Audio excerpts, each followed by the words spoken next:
Boses ng Kabataan, tinig ng balitang purong katotohanan. Magandang araw, kolehiyo ng lungsod ng Dasmariñas. Noong ika-30 ng Setyembre, naganap ang meeting de Avance kung saan natin nakilala ang mga tumatakbong student councils. Nakaraan lamang ay nilabas ng KLD Student Electoral Board ang resulta sa naturang eleksyon. Ako si Bargeline Luzon. At ako naman si Anton Cruz Mula sa broadcasting team ng Los Sueños, Tinig Los Regales. Kami ang inyong kaagapay sa informatibo at nag-iinit na balita. Regal Day, everyone. I am John Mark Dilpiok, your Supreme Student Council President po. Yan. Kung makakaranas ka ng matinding pagbatikos o negatibong komento hinggil sa inyong pamumuno, anong mga hakbang ang gagawin mo upang maibalik ang tiwala ng mga estudyante sa iyo? Ayun, siguro in the first place, bakit ka po gagawa ng hindi maganda para sa mga students na inelect ka nila para maging student body? Kumbaga, ikaw yung magre-represent ng mga bosses nila syempre, sa administration. So, siguro if ever man na dumating yung time na yon, I'll take accountable sa lahat ng gagawin ko. At, ayun, walang isisisi sa ibang tao, kundi ako lang. Kasi, after all, ako yung ako. So, ang pinaka-point dito, dapat hindi ka gagawa ng hindi maganda sa mga students. Yan lang. Ang pangalawa po namin katanungan ay, ano ang iyong mga plano upang makasiguro na lahat ng desisyon mo ay nakabatay sa kapakanan ng buong estudyante at hindi sa personal na interes? Ayun, the moment that I decided to run to this position po, I ensure to myself na hindi ko ilalagay ang aking personal na interest since ang pagsisilbihan ko ay hindi naman para sa sarili ko, kundi para sa mga Regals po. And siguro, ang pinaka magmamaterialize siguro para ma-assure yung gantong plano ay transparency. Siyempre kasi lahat ng mga kilos at transaksyon na involved ang kapakanan ng student ay dapat alam nyo. Ayun po. Ang pangatlo naman po namin katanungan ay, meron ka po bang maipapangako sa Regals? Kung meron man, ano po ito? Ayun, siguro in the first place, dapat yung mga bosses niyo yung maririnig. And pangalawa, mga collaborations outside ng school, mas marami sigurong mga engagements between the student body and us in council. So, I assure that all of your voices will be heard po. Ayan. Ang pangapat naman po na katanungan is, bilang new elected SSC President po, paano nga ba maririnig ang boses ng mga estudyante dito sa atin, sa KLD? Ayun, siguro kasama ng aking mga co-officers and other institute councils, we assure that lahat ng mga engagements nga again at mga activities na involved kayo ay dapat alam nyo and dapat transparent kami sa lahat ng mga kaganapan. Ayan. Again, I am John Mark Dilpiok. Piyok man ang aking apelido pero hindi pipiyok sa pagserbisyo sa kapwa Regals. Salamat. Maraming salamat. Regal Day, my name is Izor Kay Clarito, the Vice President for Internal Affairs ng Supreme Student Council mula sa Kolehiyo ng Lungsod ng Dasmariñas. Ano ang pangunahing katangian na dapat taglayin ng isang pangalawang Pangulo para maituring siyang epektibong leader sa loob ng paaralan? Siguro pangunahing katangian, napakarami kasi yun eh. Pero siguro to start, being a good listener is one of the major characteristic na kailangan as a Vice President. Siyempre, hindi ka naman agad pupunta doon sa planning and decision making agad. So siyempre, kailangan mo muna makinig doon sa nasasakupan mo to be an effective leader dito sa ating kolehiyo ng lungsod ng Dasmariñas. Maraming salamat. Ang pangalawang katanungan ay, paano mo planong magtulungan at magbigay ng suporta sa iba pang mga opisyal ng organisasyon upang matiyak na maayos na pamamahala ng internal na gawain? Isa rin yan sa mga naging namin nung campaign, yung include them. Yun yung pinakamahalaga talaga. Dapat i-include natin yung bawat isa. Hindi sinabi na nasa position ka na, ikaw lang yung mag-iisip, ikaw lang yung gagawa. Kailangan yung mga organizations, yung mga student councils na iba, kailangan mapagana natin lahat. Kailangan i-include natin sila sa planning, decision making, and also sa execution mismo ng gagawin natin. So, ang huling katanungan ay, bago ang eleksyon, meron ba kayong pinagpaghahandang ginawa? Kung mayroon, ano-anong paghahanda ang ginawa? Wala naman eh. Pero siguro to share things, isa sa mga preparation namin nun, ako especially, yung pagre-ready ng mga files na kailangan na ipapasa sa Student Electoral Board. Kasi marami silang hinihingi, syempre para ano talaga, maayos nila kung sino ba talaga yung dapat tanggapin at sino ba talaga yung dapat tumakbo dun sa position. So, hinanap ko yung mga certificates, yung mga awards and such na pwede nating magamit as credentials para maipakita natin na we are capable dun sa position na tinatakbuhan natin. And also, paghahanda siguro, sinet ko yung mind ko na this work is not an easy talaga as a student. Siyempre, meron din tayong ACAD. So, kailangan we need to balance yung gagawin natin sa organizations and also being a student leader. Regal greetings, everyone. I am Ricaline Casil, your current Supreme Student Council Secretary. So ang una pong katanungan, paano mo mapapanatili ang kaayusan at katiyakan ng mga dokumento at tala ng inyong organisasyon? Bilang Secretary ng Supreme Student Council, mahalaga sa akin na organize lahat ng mga letters, documents, and files na meron kami. So, I make sure that everything is organized and properly kept. So, meron po akong records kung saan lahat ng letters namin well-documented or well-listed kung saan lahat sila may label, including na din doon yung status nila if they're complete or submitted, and as well as the timeline. So, in addition to that, meron din kaming calendar of activities wherein I usually monitor that para yung mga need naming i-submit na letters ay on time namin na ipapasa. Pangalawang katanungan po, ano ang mga pangunahing tungkulin ng isang kalihim na kailangan para matiyak na maayos ang takbo ng isang organisasyon? Bilang isang kalihim, naniniwala ako na ang isa sa pinakakailangan is yung presensya mo. Kasi ang presensya ng isang kalihim ay pagiging aware or pagiging bukas sa lahat ng mga nangyayari sa organisasyon. Wherein kapag ganon, alam ko lahat ng nangyayari, alam ko lahat ng mga gagawin ko, alam ko yung mga kailangan kong ingatan na papeles, and as well as alam ko rin kung paano ako makikipagkomunikasyon, hindi lang sa organisasyon namin, kundi sa iba pang institute council, sa iba pang organization, and as well as sa student body. Huling katanungan po, simula nung una pa lang, naisip mo po bang mapupunta ka or makakarating ka sa sitwasyon o sa posisyong mayroon ka po ngayon? Sa posisyon na meron ako, actually, hindi siya planado. Hindi ko siya pinagplanuhan, hindi ko siya nilook forward, pero hindi ako nagduda. Kumbaga, hindi siya planado, dumating na lang siya, pero nung dumating siya sa akin, nung may invitation siya sa akin, hindi na ako nagduda or nagdalawang isip na tanggapin kasi alam kong kaya ko. And that I can offer something to the student body for the betterment, of course, hindi lang ng kolehiyo ng lungsod ng Dasmariñas, but in shaping and creating more leaders ng society natin. So, congrats po and good luck. Thank you so much. Regal afternoon, everyone. I am Claydeline Gonzalez, your newly elected SSC Treasurer. Hello and regal day everyone. My name is Jade Lopez, your SSC Auditor. So, ang una po katanungan, bilang isang treasurer, gaano kahalaga para sa iyo ang pagiging transparent sa pamamahala ng pondo?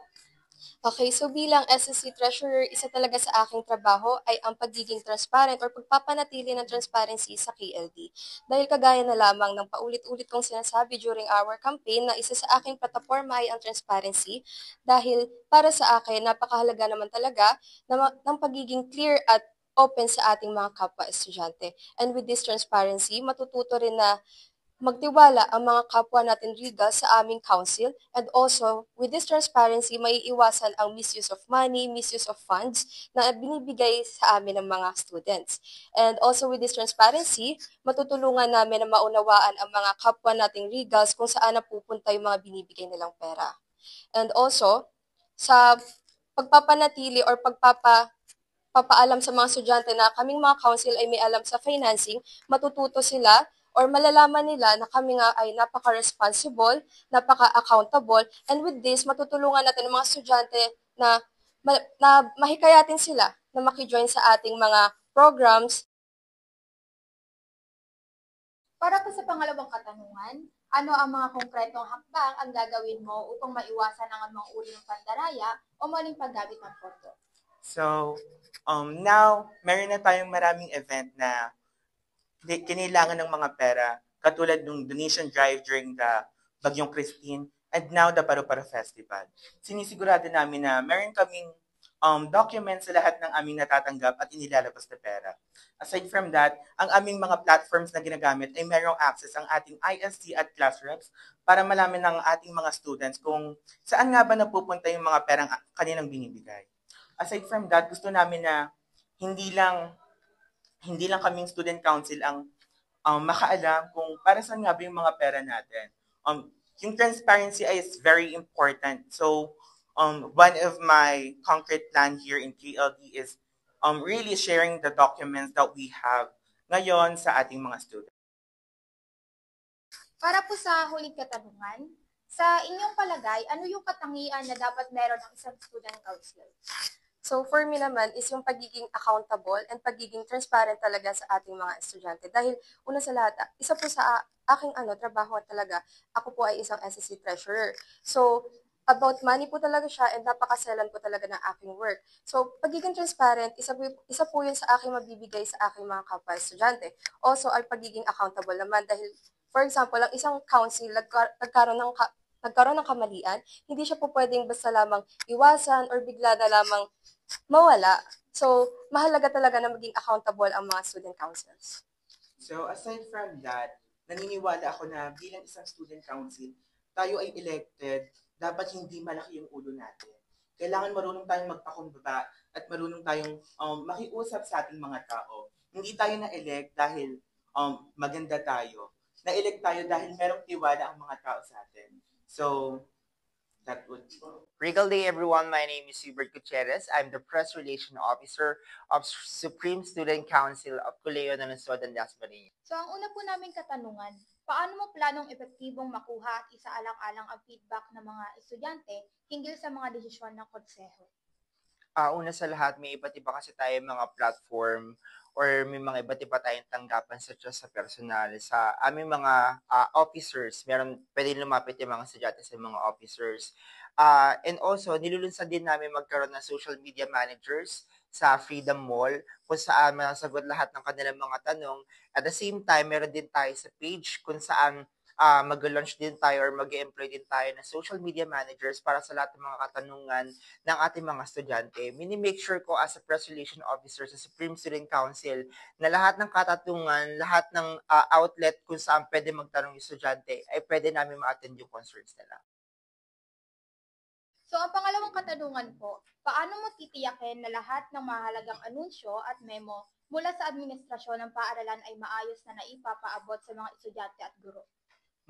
Okay. When it comes to announcement, memo, or something like an information, we treat them really different kasi. Pag sinabi natin internal information, pwede lang siyang sumcirculate or umikot sa isa sa mga organization, sa ating mga class presidents, and also sa ating mga student councils. When it comes naman to confidential, pwede lang sa aming ma-share sa aming SSC, but when it comes if yung letter or yung information or for KLD community, unang-unang ginagawa ko sa press relation officer is binababa ko muna siya sa class reps along with institute councils and then i-announce namin siya sa page para lahat ng outlet nga na sabi ko kanina is mabibigyan namin ng information kung saan tama, kompleto at nagalagay kami ng mga FAQs or frequently asked question kung saan na marireduce yung mga tanong ng mga estudyante na paulit-ulit. Ayun na naman yung hiling namin sa mga kapwa naming legals is basahin na mabuti yung mga announcement para magkaroon tayo or malesen ng ating confusion sa mga announcement. Huling katanungan po, sa iyong pamamaraan, paano maiiwasan o masusolusyonan ang mga problema na hinaharap ukol sa mga kaganapan sa ating kolehiyo? Una sa lahat, sa aking pamamaraan as a press relation officer, I need to be like a representative of people. Kasi as a press relation officer, wala sa mandato ko yung gumawa talaga ng plano para mag-resolve ng mga situation na yon. As in like responder, yung team ko at saka ako responder talaga kami ng mga tao. So, ang unang mga pamamaraan na ginagawa ko as press relation officer, una, like empathy, And then hinahanapan namin siya ng possible solution. And if ever na hindi na talaga kaya ng possible solution, ibibigay ko na siya sa ibang mga co-officers ko such as the president or yung mga committees such as ISEC, SADU, and so on. And as a resolution officer kasi, mahirap tayo pumuksa ng mga maling impormasyon kundi ika-clarify lang talaga natin. Hindi natin pwedeng sisihin ng mga estudyante na naniniwala sila sa mga ganong information kasi nga minsan kahit yung mga katiwa-tiwalang tao dito sa kolehiyo na sa Dasmariñas, nagkakaroon nila ng pagkakamali sa pagbaba ng information. And trabaho ko bilang resolution officer ay itama yung mga information na umiikot dito sa ating school. Thank you po and congratulations. Thank you so much. Hi, so my name is Luz Cedric A. Santos. I am the current business manager of the Supreme Student Council. Ang una po namin katanungan sa inyo ay, ano ang mga pangunahing tungkulin ng isang business manager sa ating pong paaralan? So as the current business manager of the Student Council, ay isa sa mga pangunahing tungkulin ko ay magbigay ng mga income generating projects nang kung saan mabibigyan ng funds ang Student Council nang sa gayon ay magkaroon kami ng pagkukuhanan para sa mga future events and activities namin dahil frankly speaking, ang Student Council ay hindi mag-function kung walang funds. Maraming salamat po. Ang pangalawa po namin katanungan sa inyo ay, ano po ang mga estratehiya ang isasagawa mo upang makalikom ng karagdagang pondo para sa mga proyekto at aktibidad po sa ating paaralan? So, some of the strategies na naiisip ko, lalo na't ang school natin ay may no collection policy, ay of course, ang pinaka-essential, ang pinaka-importante ay magkaroon ng proper coordination with the ISCs and organizations dahil hindi naman nasusukat sa kung gaano kalaki ang isang event or project, gaano kaliit ito, or if it is off-campus or on-campus, institute or school-wide, kailangan mabigyan natin sila ng proper clarity. Yung mga suggestions nila, dapat iniisip natin, dapat nakakuha natin yung suggestions from all the students. Kaya nga may mga ISCs. Kaya bago natin i-implement yung mga income-generating projects or events, dapat nakukuha muna natin yung kanilang mga gustong opinion. Maraming salamat po. Ang huli po namin katanungan sa inyo ay, sa inyo pong opinion, gaano nga ba ka-importante sa isang paaralan ang isa pong student council kagaya niyo po? So, sobrang importante sa isang paaralan, sa isang school, na magkaroon ng isang student council. Dahil ang student council, ang mga student leader na nagpapatakbo sa student council ay nagiging support system ng ating fellow regals, ng ating mga fellow students. And tayo rin, of course, ang nagiging bosses nila para sa pagbabago at sa mga kailangan nilang or gusto nilang sabihin. Maraming salamat po. Hanggang dito na lamang ang inaabangang pagtatapos ng impormatibong halalan ng Student Council Election 2024 sa kolehiyo ng lungsod ng Dasmariñas. Ang kabataan ay hindi magpapalamang sa boses ng katotohanan. Kaya tayo ay maging mapanuri at makialam sa isyung napapanahon sa Pilipinas man o sa buong mundo. Ako si Marjeline Luzon. At ako naman si Anton Cruz. Mula sa broadcasting team ng Los Sueños, Tinig Los Regales.